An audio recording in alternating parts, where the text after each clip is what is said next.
Hey guys, welcome to Waters Family Homestead. Well, I got home on time today, had a little bit more energy, and I got the rest of the rafters put up. Now that's that 2x12 that had about 3.5 inches split off of it. I put a 2x10 beside it. It's still between a 2x8 and a 2x10, which is more than enough. But I got them all done by myself. And I took an extra 2x8 I had and cut it to put up and sandwich with this, or marry to this 2x12 on this outside edge, because that's where I want to hang my skinning rack and all for hogs and deer and whatever else we need to hang up there. But they are 3 feet on center. The metal is 3 feet, so I'm 2.5 feet to the first one, and then I'm 3 feet to all the ones in the middle, and it's about 1.5 feet to the outside edge, and I want to overhang, so I'm going to overlap one of the humps in the metal, so that will give me the overhang I want on the back and the front. 6 inches on the front, and I'm going to end up with about that on the back. And I've got one 2x12 left, but it's only a 14-footer. These rafters are 15 feet 8.5 inches long, the ones in the middle. The ones on the outside end are 15 feet 10 inches, so almost 16 foot long. And if I had to buy new boards, I probably would have went with 2x6s, because new lumber would have been plenty strong for that. But possibly 2x8s. But either way, these boards are heavy. They're still solid. And like I say, I married this one because it needed extra support since we're hanging the skinning rack and stuff up there. But all these others are single. I got the angles cut a lot better on all of these. Didn't have no terrible boo-boos. But I fixed them, but still. So anywho, that's what I've been doing since I got off work and got home. I let the chickens out, but my buddy David over there, he said skip a day giving them some scratch feed and see how they act when you give it to them. So I didn't give them any scratch today, which I've been giving them too much anyhow. But either way, I didn't give them any today, so we'll see how it comes out tomorrow or the next day when I give them some. Because typically if they come out, they get scratch. But they did not get any today. I gathered the eggs when I got home. I haven't looked to see if there's any late layers in there, but I think I had 14 or 15. No, it had to be somewhere between 14, 16, somewhere right in there, eggs today, because I know I got 7 out of the first pen, and I got 6 out of the last pen. That's 13, and I got 2 or 3 out of the middle. So I'm at that 15-ish number. I haven't went in there and put them up and counted them yet, but they may be another 1 or 2 I'll check before I go inside. But I still haven't changed the oil in the backhoe. But you know what, I didn't feel like doing it. I felt like working on this thing. So now all I got to do is start. I've got plenty of this 12-foot metal that I want to use, so I'm gonna put that up first, meet it to the mini barn with that, and then I'm going to probably cut or use some of the shorter pieces that match up to finish off the outside end. Just overlap it so it won't have a leak or anything. But that's the idea. It's about to get dark on me. The sun is just now setting. You can tell the chickens they go to raising sand for whatever reason. It's time to go to roost. So I'm pleased with it. It's solid. I would not be scared to walk on either one of those with my 190-pound self. So either way, I'm pleased with it. Maybe in the next few days or this weekend or something. We've got men's group Saturday, so maybe after men's group, if we don't butcher chickens, I may get out here and work on this. Maybe try to get some metal up there just so I'll have a shelter.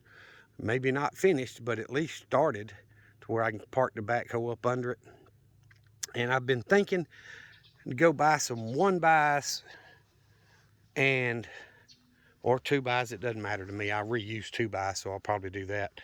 But to frame out where, you know, all the outside edge, let me find my hand in the camera, there I am, all the way around, and start buying just bagged concrete and just pour it on the ground, wet it with the hose, and let it harden until I get at least some concrete on the ground so it wouldn't be full of weeds and dirt. And if I want to work on the backhoe or the tractor or whatever, I've got, you know, it's going to be dirty, of course, because it's outside, but it won't be crawling around on the ground.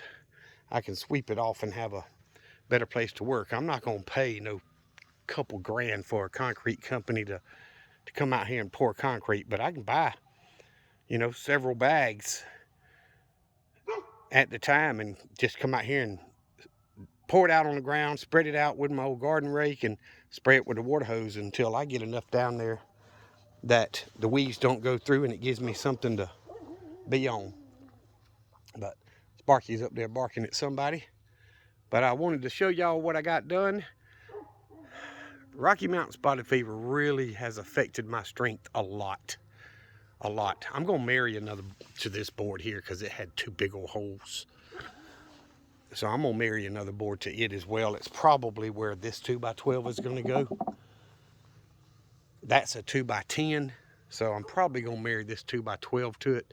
It won't go all the way to each end, but it'll definitely strengthen up right there at the weak spot.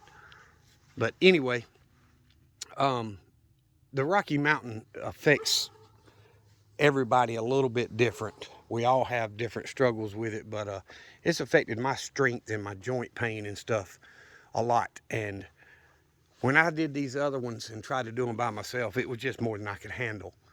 But, you know, your brain gets to going. I figured out how I could do it and be able to do it by myself, and, you know, not having as terrible a day as I was that day made it possible, with the good Lord's help, for me to get this framing done so I can start getting the metal put up. I've got plenty of screws. I've already bought them to screw the metal down. But before I screw a single piece down, instead of like I did this side, I went back with, you know, foil tape, and sealed up all the holes with it. I'm going to foil tape all the holes on this before I screw any of it down. That way I know I don't miss any holes and I won't have any water running through to the boards. And I'm probably going to treat it with something. And I know there's a lot of people out there that say they don't like the chemicals and all, but being old lumber and that kind of stuff, I don't want termites to get into it and then of course get into my mini barn or any of that. So I'm probably going to treat it with something to kill anything that might want to destroy the lumber any worse than it is, and move on from there. I'm not painting, but if I can put something on there, spray something on that'll keep the insects from eating it up and tearing it up, you know, that would benefit me, because that's a lot of work for nothing if I let them destroy it. Now, this middle post, I don't know if y'all can tell in the camera, but I didn't measure and put it in the exact center. I needed a middle post, you know, because I wanted the extra support. I just walked to about middle and put a post there. That thing is like 7 feet from the front edge back, and it's 8.5 feet from the back to it. So it's nowhere near center, but it still helps tote the load. And I'm pleased with it. I know it's scrap lumber, guys, but like I told y'all before, I bought all that lumber from a buddy of mine that rebuilt a big deck. He brought it to me on a trailer and helped me unload it for 20 bucks. Now, that's been over a year ago. But, you know, repurposing materials when lumber's as high as it is now, that just saved me $1,000 probably with this size lumber. And, you know, my brother giving me all that extra metal that he didn't need anymore is going to help me get a roof over it without spending an arm and a leg as well. So, you know, with the screws, matter of fact, my son, when he came home from his last job, he had a big old metal, like 3-gallon galvanized bucket 2/3 of the way full of 3.5-inch deck screws that they disassembled a bunch of bunks and stuff where the guys had been bunking, you know, for 6 months or whatever. And the guy wanted, the boss wanted them taken down, so they disassembled and split up all the materials. And he didn't have a way to haul all the lumber. So he got the screws, and a couple of the guys split the lumber up and, you know, things like that. So I got a whole bucket of screws, probably $100, $150 worth of screws if I had to go buy them, because they're $40 for a 5-pound tub. So it's easily, and I didn't even put a dent in them building this thing so far. And I used a lot. If I thought that wasn't enough, I added 1 or 2 more. So anywho, I appreciate y'all watching the videos.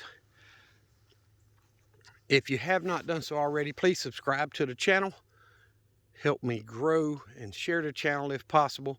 And if you guys are on Rumble, or if you're interested in finding another video platform other than YouTube, since they're doing all their censorship and stuff, Rumble is where I've started a channel on there. It's another free video platform. And every video I upload to YouTube, I upload to Rumble. But not every video I send to Rumble goes to YouTube because of the censorship. So I think we've gained 5 subscribers in the last 2+ months since they gave me that warning for the range video, which was shooting single action 22 long rifle revolvers. Single action. You got to cock the hammer back every time you want to shoot it. Not even semi-auto. Jesus, if you got any slower of a firearm, it'd be black powder. So anyway, if you want a free platform, Rumble is where I'm at. I may start another one. There's another YouTube channel I found that's got one elsewhere also, and I may start another one there. I'm just going to have to check into it. But I appreciate y'all's support. Thank you for watching the videos. Remember what I always tell you. Jesus Christ loves you, and so do I. Y'all be safe. Be prepared.